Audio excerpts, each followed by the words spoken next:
Op gets pregnant and makes plans to medically terminate the pregnancy, but her best friend steals her termination pill to save the baby because she had a vision that it would cure Ebola. Posted by a deleted user in 2014.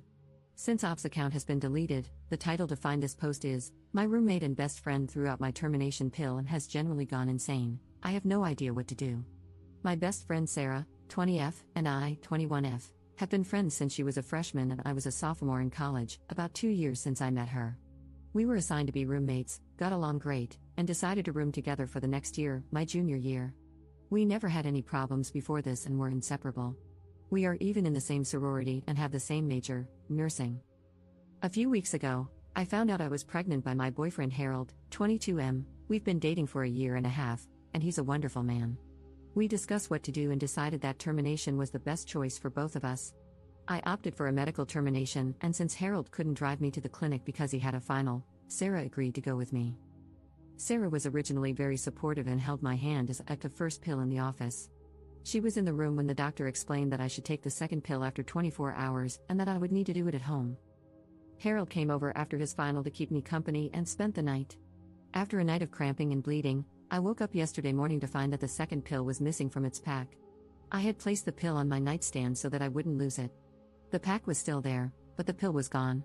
Sarah is the only one with access to my room. We have separate rooms but share everything else.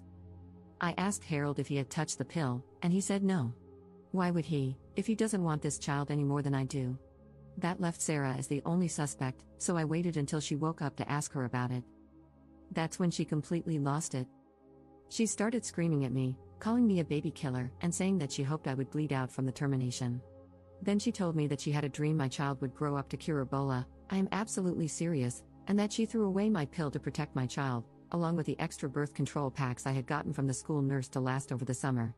She even took photos and uploaded them to Facebook with the caption, "Op is a baby-killing WHRE who can't keep her legs shut." Luckily, all of her friends and our sorority sisters instantly defended me and told her how crazy she was. Reddit, I'm stuck in the same room as her for all of our summer classes, which will last until July. We are in the same sorority, we'll have to see each other twice a week until I graduate. Is there anything I can do legally? Is what she posted online illegal? She is a nursing major in clinicals? I'm so effing confused. Edit. I've already gotten another pill. Edit 2. The sorority just texted me. The last meeting of the year will address Sarah's violation of the sorority's code of conduct. Apparently, this is not the first time it has happened. A majority vote will decide whether she's kicked out or not. Relevant comments. Commenter. Why haven't you reported her to the nursing board yet? Don't think about it, just do it. What if you were her patient? Op's response. I'd probably punch her in the face if I were her patient. The only reason I'm hesitant to report it to the nursing board is that I'm also a nursing student, and there might be significant backlash. Her actions have proven that she is incapable of keeping medical information private and unfit to be a nurse, so I might send it to the state board so that when she applies for her license, she will be denied. Update 2 days later. A lot of people ask me to update what happened, so here it is. The mods originally removed this update due to the 48-hour update rule, but enough people ask me to post this that I will, and then I can finally delete this account. I will try to make this as clear as possible, even though I'm typing it during a work break. Immediately after I posted on Reddit, many of you gave the same advice: report her to the nursing board, residence life, the nursing department at our college, the police, the sorority, and her parents. I decided to report her to all of the above while hiding at the sorority house. Early yesterday morning, Sarah made her Facebook post about me, and by lunchtime, my sorority sisters were texting me like mad.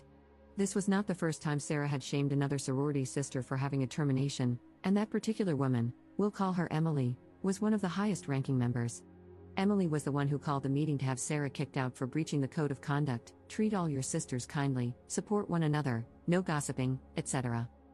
Meanwhile, Residence Life was busy trying to contact Sarah's parents after I showed them her Facebook rants. After the sorority contacted Sarah, she flipped out again on Facebook and started ranting about how she wanted to die. The RA on duty, also one of my good friends, decided to speak to her to see if they could help. At this point, it was clear to everyone that Sarah was not in a good mental state, as she was screaming at the RA through the door crack. Sarah refused to open the door, so the RA escalated the situation, and no one saw Sarah again until the sorority meeting. The sorority meeting. At the meeting, everything seemed okay. Sarah was the last to arrive. She simply took her seat and acted normal. It was eerie to see her gushing over everyone just hours after her outburst. Only about half of the sorority was present, but the president decided to proceed regardless. It took just 2 minutes for us to vote unanimously to kick her out. Emily sat next to me the whole time. To put it mildly, Sarah did not take this well. She turned bright red, spit on the ground in front of Emily and me, and ran out of the room screaming. We called campus police on her as she left. After the meeting, Sarah returned to our dorm room. The Reese Life administrator tried to speak to her, but she refused to answer the door for over 20 minutes. They had to call the police to break it down because she was holding the handle from the inside, preventing them from unlocking it. When the police entered, they found the dorm destroyed.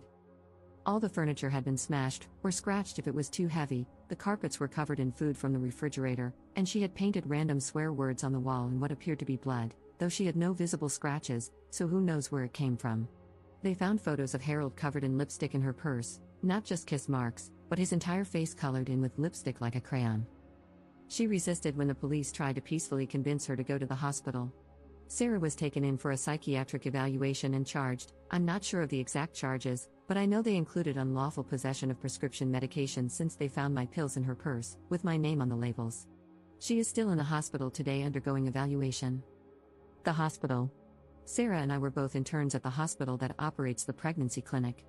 I reported her to HR for theft, harassment, and privacy violations, along with providing screenshots from Facebook. As of this morning, Sarah did not show up for work, so she was terminated for a no-call, no-show. HR had me in their office for an hour, asking if I wanted to press for a HIPAA investigation. It turns out some of her Facebook rants contained information that could only have been obtained through patient records. I have no idea what specific information it was, as the HR representative discovered it. I agreed, as there was no reason not to have Sarah investigated. HR also independently notified the nursing board and the nursing department at my college, separate from my reports. Conclusion. So I think that's pretty much everything. Sarah has been arrested and charged, kicked out of the sorority, fired from her job, removed from the dorms, and reported to the proper authorities multiple times. I still care for Sarah with all my heart because I recognize that she is severely mentally ill. I will always blame her for what she did to me, but I know that the person who hurt me wasn't the best friend I had known for years, it was someone different. Physically, I'm feeling fine after all of this. Harold and I are considering getting an apartment off campus together. If that doesn't work out, I will stay in the sorority house. Sarah's parents have promised to reimburse me for the abortion costs, $400, because they know I did nothing wrong. I'm grateful for their support. Edit. A lot of you think that I was too extreme, but there was nothing I could have done to make her get help. I miss my best friend more than any of you critics could ever realize. Don't judge me for doing what was best for everyone involved, including myself. Her right to sympathy ended when she deliberately chose to steal from me, slander my name, destroy my laptop and possessions, and refuse help from everyone who tried to assist her. Relevant comments. Commenter. I have a son who descended into mental illness at around the same age, and what you did for your friend was really what she needed. Now she can get the help she needs before she is too deep into the mental illness. For moms of adult children with mental illness, I thank you. You are going to be an awesome nurse, and I am so sorry this all happened to you when you were going through such a difficult and stressful time yourself. Good luck to you. Ops response. Thanks for this. Her parents are actually glad that she was arrested because she wouldn't have gone to the hospital any other way. We tried to convince her to go, but she wouldn't budge. I hope I keep my backbone through this, but even though it's hard, I still care so much about her, and I will be checking on her through her parents on a regular basis.